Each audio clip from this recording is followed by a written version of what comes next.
You have to see the big picture, and you have to leave space for this path because it means something to you and there's something there. I mean, some of the greatest opportunity is in stuff you walk right by. If you are passionate about your creative pursuits and you've always wanted to build a business around your artistry, or if you just have this feeling that your message can have a huge impact on the world, but perhaps nervous or afraid of it falling on deaf ears, please listen to this episode. This episode is for you. This is an interview with the one and only, incredibly famous and very humble Eddie Pinero. He is an incredible artist in his own right and brings forth these amazing YouTube videos. And despite his enormous success, he is just like every one of us. And you hear that in this interview. And he shares with us some tips of how he shows up to be creative, even in the fear, and how he's helping to create a business out of his artistry and how he's done so over the past years. So join us. I'm sure you're going to love this episode. Hello and welcome to the Business of Happiness podcast. I'm your host, Dr. Tarryn MacCarthy, and today is going to be a great day because we have speaker, entrepreneur, and the creator of the Your World Within brand with us today. He is incredible. He has done amazing things, really using his superpower of combining his artistry and galvanizing people to live their best lives. He has over 248,000 subscribers on YouTube. Please join me in welcoming this extremely inspirational man, Eddie Pinero. Hello, Eddie. Welcome. Hi, Tarryn, and thank you for that awesome intro. I just love everything that you do. And I'm so grateful to have you on my show today because I've been so inspired for so many years by the beautiful work that you put up on YouTube. And I just have to, before we start, say thank you because you've been able to be there for me when I've had some really low times. And your videos, your poetry, your music, and the message behind it has been so impactful in my life. So thank you for what you do. Oh, that means the world to me. It's funny. Yeah. It's like, it's important to hear when we're communicating so much on social and you're looking at like text and words. It's just fun to like sit face to face with someone and hear that. So that's awesome. It's amazing. And there's something so magical about what you do that really hits people emotionally. It really is an incredible talent that you have because I think we get bombarded with memes and stories and one-liners, Right. but Right. there's something so magical about your craft. Can you tell us a little bit about what you do and what makes you different from everybody else in this arena? Yeah, well, that's an incredible compliment and something that I guess I attribute to authenticity and something that I've tried to keep as the foundation or the crux of what I do is talking about real life experience. And so it's easier to kind of relay a message in a way that's meaningful when you've lived it and you've learned from it, and it's your trials and tribulations and ups and downs. And so it's one of the things that's been interesting. I tell stories a lot from the context of someone that's a creator or a YouTuber or a runner, but what you find is in one capacity or another, we all kind of deal with the same things. The context might be different, but we're seeing the same things, and we need the same love and encouragement to overcome these things. And so that's kind of what I do now and what I've always done, talk about what I faced and how difficult it was, and how I might have overcome that. And to hear other people say, hey, me too, I relate to that, or I've been there, or that helped me see things differently. That's what it's all about. That's awesome. How did you come to this purpose? How did you come to this mission? So a lot of exploration. One of my favorite quotes is "All who wander are not lost," and it was coming from a space of, and maybe you've been there. It's like what you don't want to do, but you're not sure what you do want to do. And so I left the corporate space, and I just spent almost a year exploring. Like I was doing singer-songwriter stuff around Boston. I had a camera. I was making like little movies. I was doing creative writing. I was doing all this stuff and kind of honing in what I liked. And then I guess my turning point was when, the money that I'd saved was kind of drying up. And it was like you have this nervous tension. It's like, okay, well, now you have a decision to make, right? And I made this video on my channel called Ode to Excellence. And it was kind of like a promise to myself, like, you've been very conservative all your life, Eddie. You haven't taken too many risks, and just once allow yourself to, put your back against the wall, see what happens. And the goal for that was just to create a message, write a speech. And I wanted it to feel like, I always say, you know how Apple will sell you an iPhone, but they won't hold you an iPhone. It'll be people dancing and it's emotional and you feel like crying. And you're like, what is this even about? Like, I want it. I don't. Yeah. And like, that was kind of the feel that I wanted. I'm like, this is how I'm going to position this message and I'm going to stand by it. And that was the first video that I released from Your World Within, and seemed to resonate with a lot of people. And I had so much fun doing it. I'm like, there's something here finally, right? All these little dots connected. And this is where I'm going to put my flag in the ground.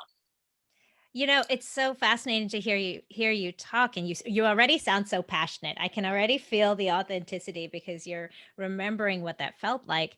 And I also know that when you're in that place of fear, sounds like financial fear, and you're not sure what you're going to do with the rest of your life, it's very hard to be creative. It's very hard to reach out there and birth something beautiful when you're scared. How did you do that? Yeah, you're right, because it feels secondary. It's like when you're worried about putting food on the table or what's, over your head, it's not like, I'm going to go create art, right? It's like, no, we need to take care of the basics. And so for me, it's sort of pragmatically balancing the two. It's like, yeah, you need to do enough. You need to do enough, and you need to be reasonable enough and make some sacrifices so that there is money coming in, because you have to live. But also you have to see the big picture, and you have to leave space for this path because it means something to you and there's something there. And that, to me, and I write about that all the time, was the hardest thing. It's like, I kind of steal Nietzsche's term, like dancing before the music plays.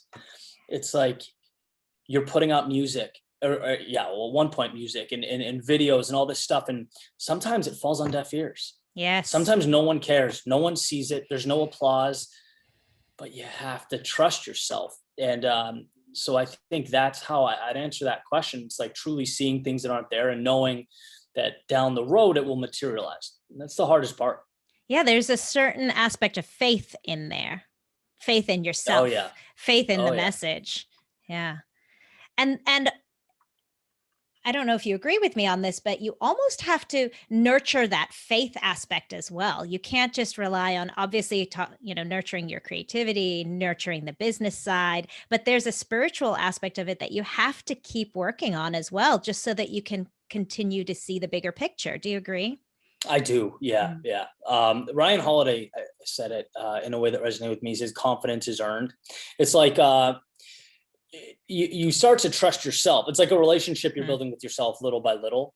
And you start to realize, like, hey, these fears of me letting myself fall into an abyss, not going to happen, like things, it'll get messy and it'll get, whatever, but you sort of learn that you'll pick yourself up along the way. And it's a faith-based relationship. Faith in yourself. Yeah. It's interesting because what you're also touching on is that delicate balance of the artistry and then the business. You got to show up for the business every day. Right. Sometimes you just aren't in it. Sometimes emotion. How do you get in it to deliver these very emotionally driven messages? Yeah, well, that's been, and I'm working with coaches now to help with that. I mean, that's probably one of my weak points. Like, I don't thoroughly enjoy the business side of things. Like, I like just creating and barraging myself in a room and sort of making something that's meaningful. But look, if you don't pay attention to that and there's no element of that, you're not going to be able to have the impact that you Yeah. could, right? So you need to have something that's scalable, and you need to brand it, and you need to market it, you need to do all these things. And so, yeah, they're both at play, you know. And for me, it's been, kind of sort of reminding myself every once in a while I go too far one way or too far the other. And it's like, no, you need, just like you need two legs, you need both of them, you know. Yeah. I always talk about like the YouTube analytics. YouTube is a big platform for me. And it's like you need to be aware of the numbers, and you need to understand as a creator and a business owner what's working and what's adding value to people. You can't ignore that. But at the same time, you still have to do what's meaningful. Otherwise, that authenticity you talked about dissipates. You're not making things because they matter. You're making things because you think you should. Yes. And so, that marriage is truly an important thing. Yeah, it's delicate. Very delicate Very. balance. Yeah. Very, So yeah. what do you do as an artist? Do you have a ritual or some kind of a mindset that you put yourself in before you start your creative process? Yeah, so my process is in Evernote, just kind of like whether I'm reading something or thinking something. Or a lot of times I'll take a walk, and things will kind of pop up. And like all of us, you just take your thoughts and you put them somewhere so they don't go away.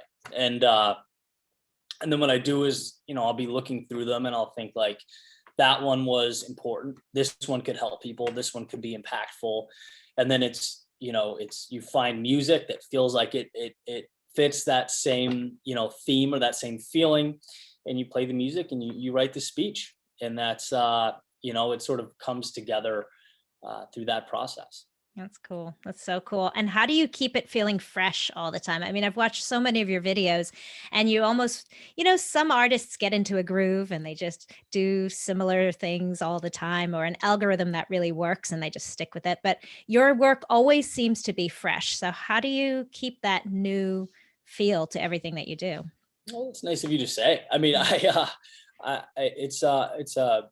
put a lot of emphasis on that. Like, I don't want to be stale or come across that way. It's why I just mentioned, I went on a trip to the desert, right? It's like an automatic reset, or pushing yourself to be a little bit uncomfortable. It's funny, like I have like 350, 400 speeches on YouTube. So I know what works, right? Like, I know what basically would resonate the best. That formula is there. But there's also the idea that if you're not pushing and you're not exploring a little bit, and it's why I've dabbled in, different things like poetry or even music on the channel. It's like, keep pushing, because it keeps you interested. It keeps things raw. And I think the product's better. I think when people stop evolving and things get stale, you get bored, and that comes through in the work, Absolutely. So when you try something new, when you're pushing yourself a little outside your comfort zone, do you ever Mhm. get scared that this will be the one that just falls on its face? Yeah. Oh, yeah. Well, that that happens. And I would actually, when people ask about YouTube, I always say this is like one of the most important things. Like, there are so many times where you're so proud of this, and you're like, this is going to change humanity. This is so important. This is going to help so many people. And you send it out and it's crickets. No one cares. Like, one of the most important things is, hey, it mattered to me. It's gone now. Move on. And when you can sort of emotionally detach from that, that's very, very, very important, because there's this idea that there's a one-to-one correlation between the feedback and the value of the work. And it's just not always true. And so when you can separate yourself from that, like, I've partnered with one of my good friends, Zach Kadolf, and he's a videographer. And, we always try and push boundaries and just do things like a little bit out there. And one of our mantras was release it and let it go, because if you are completely fearful of that reception, you're going to be in a very small box, you know what I mean? Yes. With regard to what's available to you. So it reminds me also of this quote from Stephen Pressfield, where he talked about the innovator is wildly, the counterfeit innovator is wildly self-confident, but the real one is scared to death. And I think it's because we're trying so hard to give a message that's impactful, and we want to make a difference in people's lives. And that's scary. The weight of it feels so enormous, and if you're just throwing something up out there for no purpose, then you don't have as much importance on it. You don't feel so badly about it if it's not meaningful to you. Yeah, that book, The War of Art, is one of my favorite books. It's like so short to the point and so powerful, but it's like, it's so true. And I think it's because when you pour yourself into something, it'd be insane not to care how it's received, right? So there's always going to be this battle. Like, you can get more mature with your emotional detachment, but it's a part of you, whether it is content creation or a business idea, or, and that's like, there's vulnerability there. Yeah. And it's tough to be vulnerable, but it's also the answer. It's an interesting dynamic. Yeah, that's so crazy. And so, since you brought up the war of art, what to you is the difference between being an amateur in this world and being a professional? Yeah, well, I think it's exactly like the main crux of the book is what I deal with, where it's like, when you're doing this, there is no boss, there's no hours, there's days when you're absolutely not inspired. When you're looking at that Evernote list and you're like, there's nothing here, or there's nothing that's valuable. It's like, nope, sit down and write something, dude. Like, that's your job. Show up. Show up. And to his point, I mean, one of the most interesting things is sometimes that's when you get your light bulb moments, and like some of the craziest blasts of inspiration, when every ounce of you said no until you forced yourself into the seat. Yeah. So cool. So cool. It's fascinating. Have you read, oh, it's escaping me now, and I so badly wanted to find out if you've read it as well. Big Magic. Have you read Big Magic? Also extremely inspirational. Elizabeth Gilbert wrote it.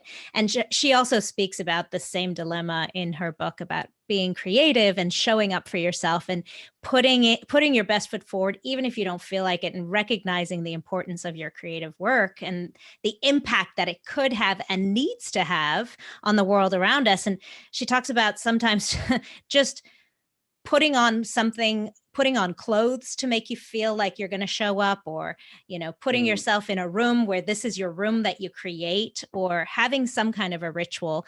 Is there something that means that to you, that says to you, well, this is now when it's time for me to sit and create, or this is time for me to sit and focus on my business?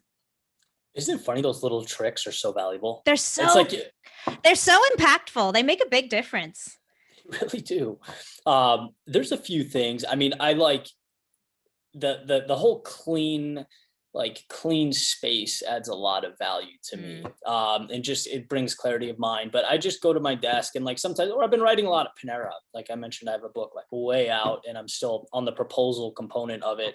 But it's like, you have to put on music. I have to have my like, you just have to feel like it's a big deal. You have to make it a thing. Yes. Almost like a ceremony, right? Or a ritual. And then it's like, all right, it's go time, Yeah. There was a really cool idea. And, I talk about this all the time. I saw it on YouTube literally 4 years ago, and I can't find the video. It drives me nuts. But there were these actors on stage, and,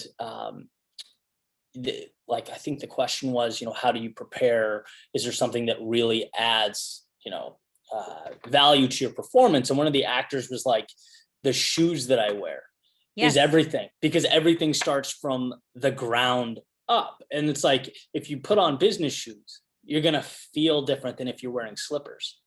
So when you mentioned the whole, like, do you get, wearing something when you're working from home? It's like, I've read dressing business casual when you're on the phone, with an important business call or conference call or whatever, as opposed to gym shorts and a t-shirt. It makes a difference because you feel different. Yeah. And you can't sort of understate that, but, there are so many things, and it's hard to like put a blanket rule out there, but it's like, one of my favorite ideas is you are your own experiment. And the important thing is to know that there are going to be little things for you, little hinges that swing big doors, and little things that can be transformative. And it's just keep an eye out and keep trying things, keep throwing things against the wall, because when you find them, they're so, so, so valuable. Yeah, it's true. You mentioned earlier that you're a runner, and I know that many of our running friends would know there's a pair of shoes that you run best in, and you save those shoes. You know Right, what I'm talking right. about? So I think it does. They're those little things that matter to us, that are Yeah. so powerful in terms of our experience. But I love what you're saying about honoring what's important to you. So what might work for you won't necessarily work for me, and vice versa. Right. Yeah. Yeah. And it's an interesting thing, particularly sort of in the world we're in, because people tend to paint things as like black and white rules to success. And it's like maybe Mm, there's commonality, maybe there's some overlap, but the world is so exploratory and so subjective. Like mhm. for me, getting up early and not kind of a difference. It makes a substantial difference on Yeah. my day. Like how productive I am, how I feel, how happy I am. It's insane. And I can't even point to why. Mm. When I sleep in till 8 or 9, I feel like I already lost. And then I have friends that are like, they work until 3 and they get up at noon. And I'm like, how?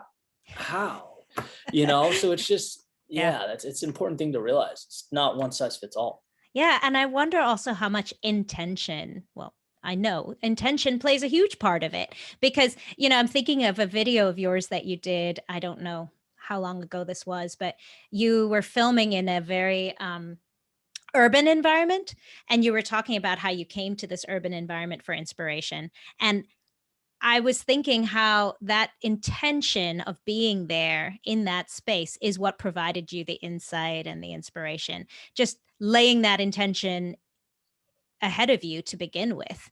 So whatever it is, whether it's shoes or your environment or your clothes, when you put the intention in it, it sets the stage.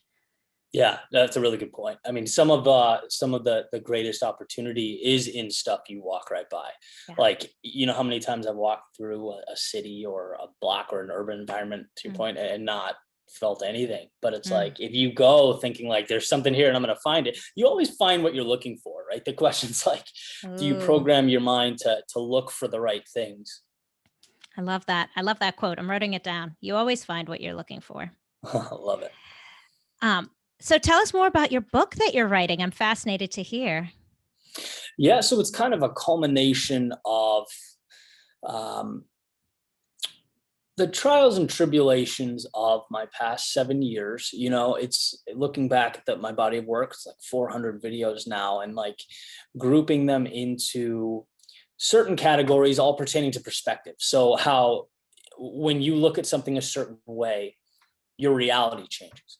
Hmm. So it's different ideas about how you can change the way you're looking at things to get different results back. Um, yeah, it's like a lot of what we think we need to change drastically. And I would say my life has changed drastically in a decade. It's like we think we need this big home run or this huge thing. And it's like, no, life is about little tweaks. It's about seeing little things differently. It's about taking advantage of little opportunities.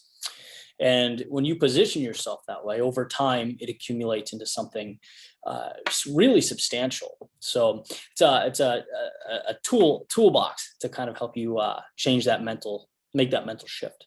I love it. And that reminds me of what is that Tony Robbins that always says you can do more, and we can do more in a decade than we give ourselves credit for, and we think we can do more than we really can in a year, something to that Yeah, effect. Yeah. that's such an important quote, right? Because it's Yeah. like you get so angry when things don't happen right away. Right It's like, calm away. down. Yes. Yeah. Yeah, I just posted that YouTube video. Why don't I have all the results from Right, it? right. Yeah, exactly. Oh, that's great. That's great. So what are the things that you're working on now? You said you've had this journey over 7 years. What are the next trials and tribulations for Eddie Pinero?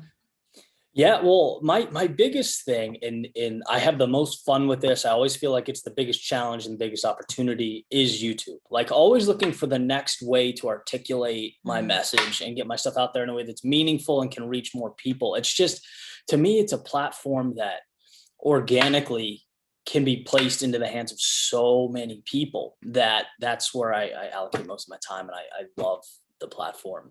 So on there and in testing things and working with some brilliant creators and just trying to see what happens there. And then yeah, like I said, I have a book coming, and just continuing to tell the story. and you're also a motivational speaker. You speak on stage very eloquently and beautifully. Are you going to be doing more of that work as well? I am, yeah, yeah. I imagine when things and they're slowly turning the corner now in terms of things opening back up, and so yeah, hope to get 100% back into that world. I know, I know. So, what has been the most impactful experience in your life in terms of what really has fueled you for your message? I think it's the setbacks. I think it's like the hardest things that ultimately end up becoming meaningful. So like it feels like borderline insane to say this, especially when it's happening, right? But it's like the relationships that fell apart, or the moving from one place to another and not knowing anyone and sort of starting from the ground up, or it's putting out a product that I thought was going to be revolutionary that didn't do well. It's like all these things, they make you tougher, and they help you realize that you sort of you have these tools. And it's like it's almost a cliche, right? But I look back, and every time I got my teeth kicked in, I got a little bit tougher. I used to not be able to stand up on stage and talk. Like when I was in the corporate world, I remember a meeting. It's funny to say this, like with the executives sitting in like a semicircle, and we were like a group of new hires, and we were all going to go up and say a prepared speech. And I went up, and I just like couldn't speak, choking on my words, like, and it felt like the end of the world. And then you realize, like, no, that was the beginning of something very important.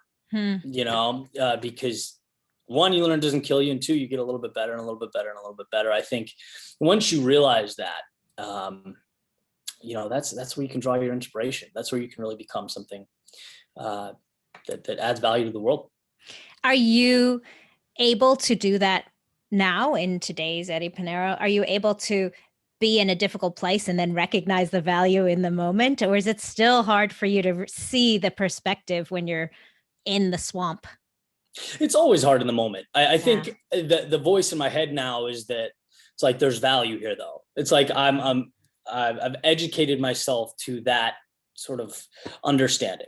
It's like, this sucks, but you're here for a reason. There's something here. Keep moving through. So it's not that, like, I group a certain number of things that way. It's not that things always become easy, or it's always simple to move forward or progress. It's not that you can be happy all the time.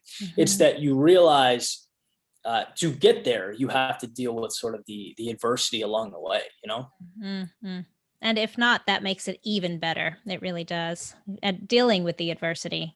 Yeah. And you're right. It's so difficult to see it when you're in the middle of it. For sure. Yeah. So before I ask you my final three questions, I'd love for you to I'd love for you to let us know how we can find you, Eddie, and how we can take advantage of more of your insight and your inspiration. So where can my audience look you up? Absolutely. So YouTube, Your World Within, and then Instagram, TikTok now, Your World Within. It's just on any platform. If you search Your World Within, Spotify, I stream my audios there as well. So it's all available. And where did that title, by the way, Your World Within, I love it so much, but how did you come up with that? Where did that come from? Yeah, I was running on the Cape Cod Canal, and I'm like, I was just thinking about the sort of the difficulty and the idea of, a lot of what we talked about today, how if I know there's something here, if I could just maybe tweak the way I'm looking at it. And so, all my speeches, all my talks are about that in one capacity or another, that how we see things ultimately becomes what we experience. I like that. How we see things becomes our experience. Very, very powerful statement. Awesome. So you mentioned happiness. What is your definition of happiness? I view happiness as personal growth. The idea of progress being happiness, and this continual pursuit of meaning. I think it is a delicate balance of, being able to look back and see how much you've accomplished, while also looking forward at what you want to achieve. And enjoying the moment as well. I mean, that's why, people say you need to love what you do. It's because when you're pursuing something meaningful, as we've talked about, it's not all easy. There are trials and there are tribulations. And if you're not in it, we have a proclivity, or there's an inclination to call it quits. And so to me, happiness is this pursuit of something bigger than myself that I love, that means something, that allows me to push forward through life's adversity. Beautiful, beautiful. So what would you say your unique superpower is? What sets you apart from everybody else? What are you able to do that makes you really unique? Ooh, that's a tough one. Probably storytelling. I think storytelling in an authentic way, talking about sort of the things that could easily be confused as trivial or non-important or unimportant, and making them into something that matters. Yeah, you do that so beautifully. I knew that question was going to be difficult for you because you're so humble and you have such humility, but it really is such a beautiful, I agree. I think that's your superpower. You do it so expertly. And I'm so grateful that you own that, because it does make such a big impact in other people's lives. And to your point earlier, I think you don't always know what an impact you're having, because here I am. I've listened to your YouTube videos for many years, and I've probably never commented on them once. So you never even knew what an impact you made on my life. I know, this is so cool. Yeah, it's really cool. So thank you. And I think it's such a great inspiration to all of my listeners as well. You know, just when you have that desire and that calling to do anything, any kind of dream that you're offering up, you know, that has a calling to you, to really persevere and pursue so that you can impact others and serve others. And you don't always know to what extent you're doing that. Yeah, I agree. Like the stars align when you're doing what you love and it adds value.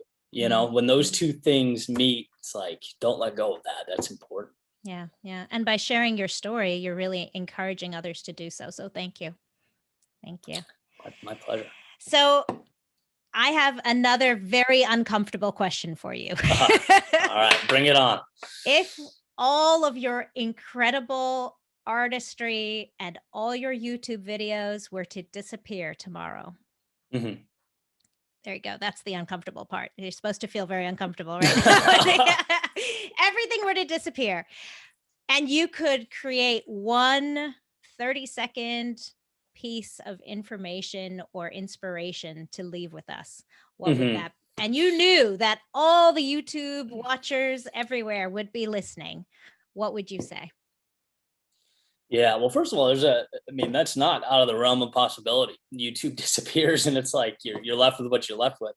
But I would say that, and this is going to be a part of the book, when it materializes, that life is a game, that it's not as serious as we make it out to be. One of the most beautiful things I've ever experienced. I kind of connected these dots when I mentioned my friend Zach. I was staying with him for a little while we were working on some projects, and he has a son that's a year old. And he just goes around and he's like picking things up and moving them and bending them and just kind of throwing them. And then he'll move on to the next one. And it's just so exploratory. There's nothing like holding him back. He's not thinking about, social repercussions or anything like that. And it's like, there's something to that. The idea that, life isn't this black and white checklist. It's made for us to explore and try things. So if everything fell apart, I'm sure, like, it's easy for me to say this now. I'm sure it'd be very difficult, but I'd be comforted by the idea that the world moves on and it's not that serious, and go find the next thing. And by the way, enjoy the pursuit of the next thing, because that's what it's all about. Wonderful. Thank you. Thank you so much for being with us today. I'm so grateful to have been brought, the universe aligned to bring us together and to have this conversation. And I'm so grateful. Thank you. Hey, Tarryn, thanks for having me. Yeah. And thank you to all of you for joining us today on this episode. I am so eager for you to go and check Eddie out. And we'll be waiting for your book, Eddie, by the way. We'll be looking out. So now you have to make it happen. Oh, it's in the works. It'll happen. Wonderful. Appreciate it. Thank you again. And remember, when you feel good, you can do good. Take care. Bye-bye.